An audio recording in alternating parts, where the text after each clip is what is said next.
ಇದ್ರ ಜೊತೆಗೆ ಅದನ್ನು ತೆಗೆದ್ರೆ ಪಾಪ ಜನ ಮೆಚ್ಕೋತಾರಲ್ವ, ಅದು ಪ್ರಾರಂಭ ಮಾಡಲಿ ಅನ್ನೋದು ಹೇಳ್ತೀನಿ ಅಷ್ಟೇ. ದಿನೇಶ್ ಕುಮಾರ್ನ ಸಸ್ಪೆಂಡ್ ಮಾಡಿದ್ದಾರೆ ಅಂದ್ರೆ ಮೂಡ. ಈಗ ನೀವೇ ಎಲ್ಲ ಹೇಳ್ತಾ ಇದ್ದೀರಣ್ಣ.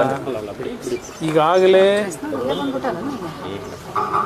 ನಮ್ಮ ಹೈಕೋರ್ಟ್ನಲ್ಲಿ ಈ ವಿಷಯಕ್ಕೆ ಸಂಬಂಧಪಟ್ಟಾಗೆ ವಾದ ಪ್ರತಿವಾದಗಳಾಗಿದೆ. ಮತ್ತು ಇನ್ನೂ ಅಡ್ವೊಕೇಟ್ ಜನರಲ್ ಅವರು ಮತ್ತು ಸಿದ್ದರಾಮಯ್ಯನವರು ವಕೀಲರು ಇನ್ನೂ ಒಂದು ರೌಂಡ್ ಮಾತಾಡಲಿಕ್ಕೆ ಅವಕಾಶ ಕೇಳಿದ್ದಾರೆ, ವಾದ ಮಾಡಲಿಕ್ಕೆ. ಇದೆಲ್ಲ ಬರಲಿ, ಕೋರ್ಟ್ ಮುಂದೆ ಇದೆ. ಕೋರ್ಟಲ್ಲಿ ಅಂತಿಮವಾಗಿ ತೀರ್ಮಾನಗಳು ಏನಾಗ್ತದೆ ಕಾದು ನೋಡೋಣ. ಅದೆಲ್ಲ ಗೊತ್ತಿಲ್ಲ, ನನ್ನ ಕೇಳಿ ನಾನು VSLದು ಅದಕ್ಕೆ ಇನ್ನೂ ಭಾಳ ಕೆಲಸ ಇದೆ. ಏಕೆಂದರೆ ಅದು ಸುಮಾರು 10 ರಿಂದ 15 ಸಾವಿರ ಕೋಟಿ ಇನ್ವೆಸ್ಟ್ಮೆಂಟ್ ಮಾಡಬೇಕು. ಅದಕ್ಕೆ ಬೇರೆ ಬೇರೆ ರೀತಿಯಲ್ಲಿ ವರ್ಕೌಟ್ ಮಾಡ್ತೀವಿ, ಸೇಲ್ ಮುಖಾಂತರ ಯಾವ ರೀತಿ ಮಾಡಬೇಕು ಅನ್ನೋದು. ಈ VSL ಒಂದೇ ಅಲ್ಲ, ಇನ್ನೂ RINLದು ವೈಜಾಗ್ದು ಸಹ ಅದು ಈಗಾಗಲೇ 3-4 ಮೀಟಿಂಗ್ ಮಾಡಿದ್ದೇವೆ.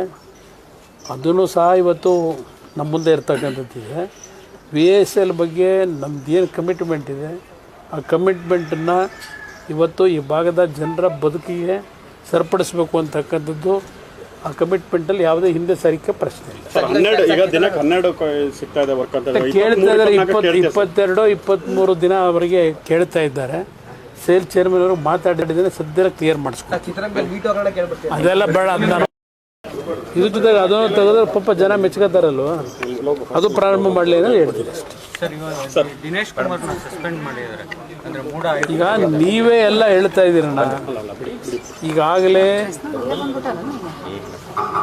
ನಮ್ಮ ಹೈಕೋರ್ಟ್ನಲ್ಲಿ ಈ ವಿಷಯಕ್ಕೆ ಸಂಬಂಧಪಟ್ಟಾಗೆ ವಾದ ಪ್ರತಿವಾದಗಳಾಗಿದೆ. ಮತ್ತು ಇನ್ನೂ ಅಡ್ವೊಕೇಟ್ ಜನರಲ್ ಅವರು ಮತ್ತು ಸಿದ್ದರಾಮಯ್ಯನವರು ವಕೀಲರು ಇನ್ನೂ ಒಂದು ರೌಂಡ್ ಮಾತಾಡಲಿಕ್ಕೆ ಅವಕಾಶ ಕೇಳಿದ್ದಾರೆ, ವಾದ ಮಾಡಲಿಕ್ಕೆ. ಇದೆಲ್ಲ ಬರಲಿ, ಕೋರ್ಟ್ ಮುಂದೆ ಇದೆ. ಕೋರ್ಟಲ್ಲಿ ಅಂತಿಮವಾಗಿ ತೀರ್ಮಾನಗಳು ಏನಾಗ್ತದೆ ಕಾದು ನೋಡೋಣ. ಅದೆಲ್ಲ ಗೊತ್ತಿಲ್ಲ, ನನ್ನ ಕೇಳಿ ನಾನು VSLದು ಅದಕ್ಕೆ ಇನ್ನೂ ಭಾಳ ಕೆಲಸ ಇದೆ. ಏಕೆಂದರೆ ಅದು ಸುಮಾರು 10 ರಿಂದ 15 ಸಾವಿರ ಕೋಟಿ ಇನ್ವೆಸ್ಟ್ಮೆಂಟ್ ಮಾಡಬೇಕು. ಅದಕ್ಕೆ ಬೇರೆ ಬೇರೆ ರೀತಿಯಲ್ಲಿ ವರ್ಕೌಟ್ ಮಾಡ್ತೀವಿ, ಸೇಲ್ ಮುಖಾಂತರ ಯಾವ ರೀತಿ ಮಾಡಬೇಕು ಅನ್ನೋದು. ಈ VSL ಒಂದೇ ಅಲ್ಲ, ಇನ್ನೂ RINLದು ವೈಜಾಗ್ದು ಸಹ ಅದು ಈಗಾಗಲೇ 3-4 ಮೀಟಿಂಗ್ ಮಾಡಿದ್ದೇವೆ. ಅದೂ ಸಹ ಇವತ್ತು ನಮ್ಮ ಮುಂದೆ ಇರ್ತಕ್ಕಂಥದ್ದಿದೆ. VSL ಬಗ್ಗೆ ನಮ್ದು ಏನು ಕಮಿಟ್ಮೆಂಟ್ ಇದೆ, ಆ ಕಮಿಟ್ಮೆಂಟನ್ನು ಇವತ್ತು ಈ ಭಾಗದ ಜನರ ಬದುಕಿಗೆ ಸರಿಪಡಿಸಬೇಕು ಅಂತಕ್ಕಂಥದ್ದು. ಆ ಕಮಿಟ್ಮೆಂಟಲ್ಲಿ ಯಾವುದೇ ಹಿಂದೆ ಸರಿಕೆ ಪ್ರಶ್ನೆ ಇಲ್ಲ. ಕೇಳ್ತಾ ಇದ್ದಾರೆ, 22-23 ದಿನ ಅವರಿಗೆ ಕೇಳ್ತಾ ಇದ್ದಾರೆ. ಸೇಲ್ ಚೇರ್ಮನ್ ಅವರು ಮಾತಾಡಿದ್ರೆ ಸದ್ಯ ಕ್ಲಿಯರ್ ಮಾಡಿಸ್ಕೊಂಡು ಅದೆಲ್ಲ ಬೇಡ. ಅದನ್ನ ಹೆಚ್ಚಿನ ವಿಡಿಯೋಗಳಿಗೆ ಪ್ರತಿಧ್ವನಿ ಯೂಟ್ಯೂಬ್ ಚಾನೆಲ್ ಸಬ್ಸ್ಕ್ರೈಬ್ ಮಾಡಿ, ಬೆಲ್ ಐಕಾನ್ ಕ್ಲಿಕ್ ಮಾಡಿ.